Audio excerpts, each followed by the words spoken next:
How's it going, YouTube world? It's me, Vic Vega, Edge of Vegaverse, and I'm here with Drawsem Studios to talk about his new project, Melanatia. We have issue number 1 and issue number 2 over here, and it's a pleasure to have you. Thank you very much, sir.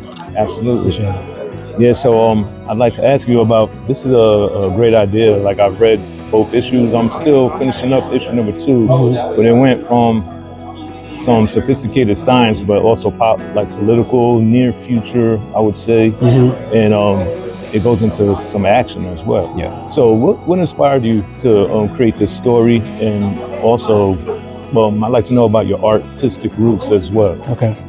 I'll start with the roots. I've been drawing since I was 4, so I started doing just basic, Marvel and Teenage Mutant Ninja Turtles and stuff like that. I've been doing comics on and off, sequential work for all my life, and I just started to sort of started doing mini comics about maybe 10 years ago, but I didn't have a concrete idea. Yeah. But then 2020 came, and you had COVID, and you had the summer of 2020, and it was an uprising going on, and I was reading a bunch of different things. Like, I was reading the Bible and like the book of Exodus and Revelation, and like a guy named Percy Walker who actually wrote a book that came out in 1971 that he wrote during the 1968 uprising, predicting how the future would be right around our time. Wow. So that was sort of percolating back in my head. So a lot of stuff that was happening in the world and some stuff that was happening personally gave me the inspiration for Melanatia. So in the middle of summer of 2020, when all that was going on, I reached out to a couple of friends of mine, and I said, what if the thing that society loathes the most seems that at this point becomes the thing that saves it? So I started with that premise. I developed it in 2021 a little bit more. I taught myself how to write stories and the story structure in like acts and things like that, like the 3-act story structure, characters, premises, all that stuff. Yeah. In 2021, began writing it in 21, 22, outlining in 22 and 23, and I began drawing it in 24. Oh wow, that's pretty committed. I would say, like, starting all like that whole concept in 2020 and leading it up to this. Consistent, yeah. What would you say the process was tedious or more so fun and innovative for you? No, it was so much fun. It was fun and innovative. Like, this is my passion my entire life. Things that transpired in my personal life. Yeah. I believe that trauma is artistic currency. And so, like, I believe, like, during that time in my life, I had a lot of artistic currency to, like, finally create a story. Right. And there was these wonderful books out about, making stories and stuff. Yeah. And I see the coloring is, like, very vibrant on the storyboards as well.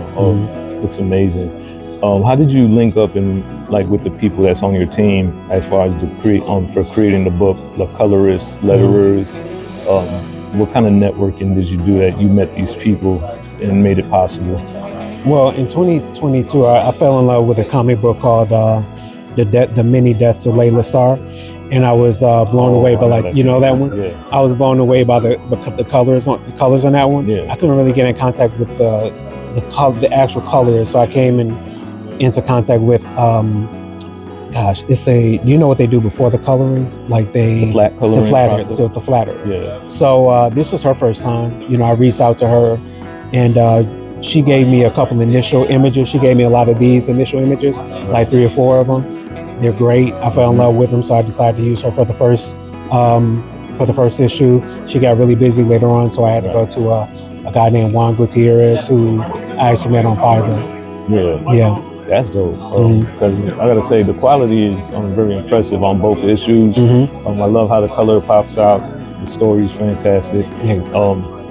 How has I would say your journey and your mission been? I know it takes a lot of grind, it takes a lot of promotion, it takes a lot of networking, it takes a whole lot of work, especially out of your work life or your family time.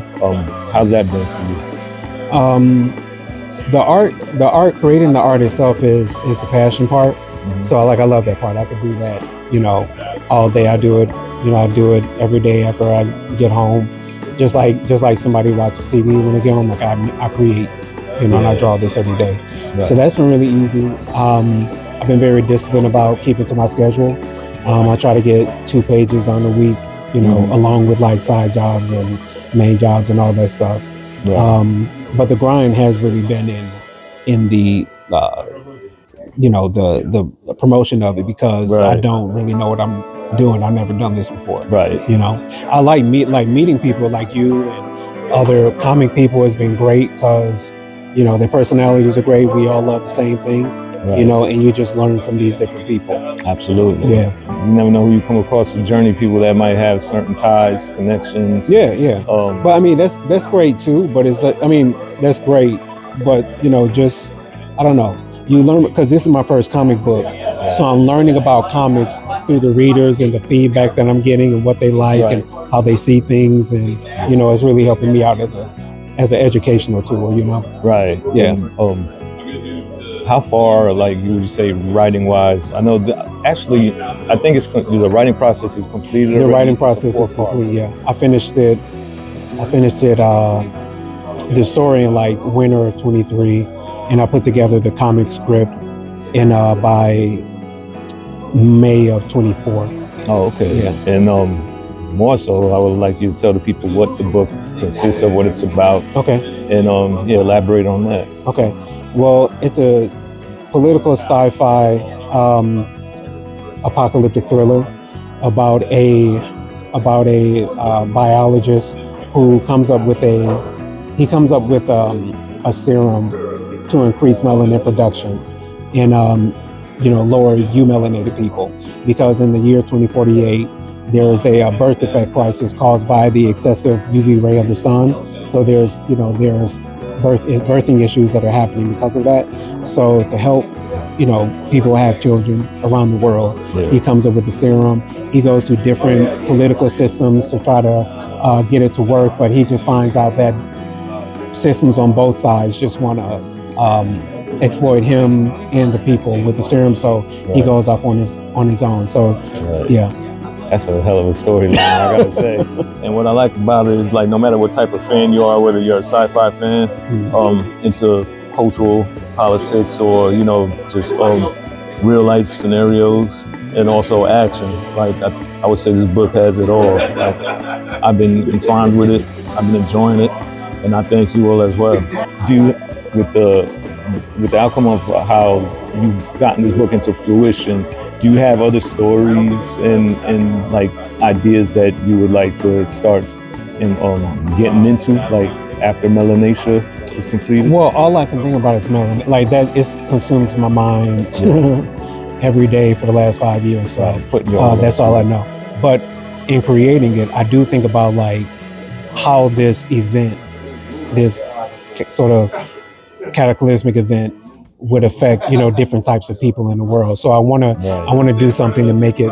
I have a bunch of different sub stories that I want to release in maybe 17 to 20 page books, small mini books. So when people get the idea of the main story arc and what's really taking place, like how that affects different people in our society. Right.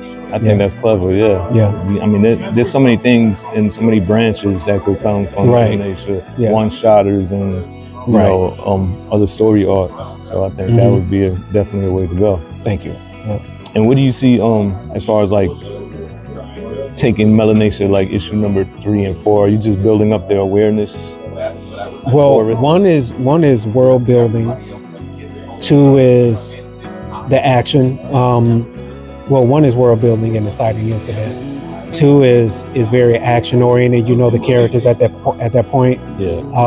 So the story is kind of rolling about. 3 is just another.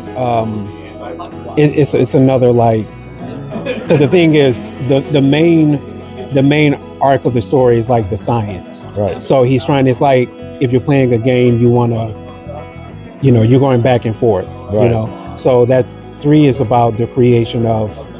And maybe he thinks he's getting far in the head, but then he gets sidetracked some, And 4 is the finale. Right. You know, does that make sense? Is that Absolutely. okay? Yeah, because being a reader of the book, I can see the direction, Okay. like with that's going. It makes perfect sense. Great. But yeah, I definitely wish you some top success on this book. Thank you, sir. I appreciate it. And what other thoughts like do you have that you would like the people to know, like in regards to? Just go out and get it. Trying to really populate the website, melanatia.com. www.melanatia.com is right behind me. So yeah, let's go out and grab that book. Absolutely, it's been a pleasure. Right. Thank you guys. Appreciate it. Thank you for having me. All right. Appreciate it.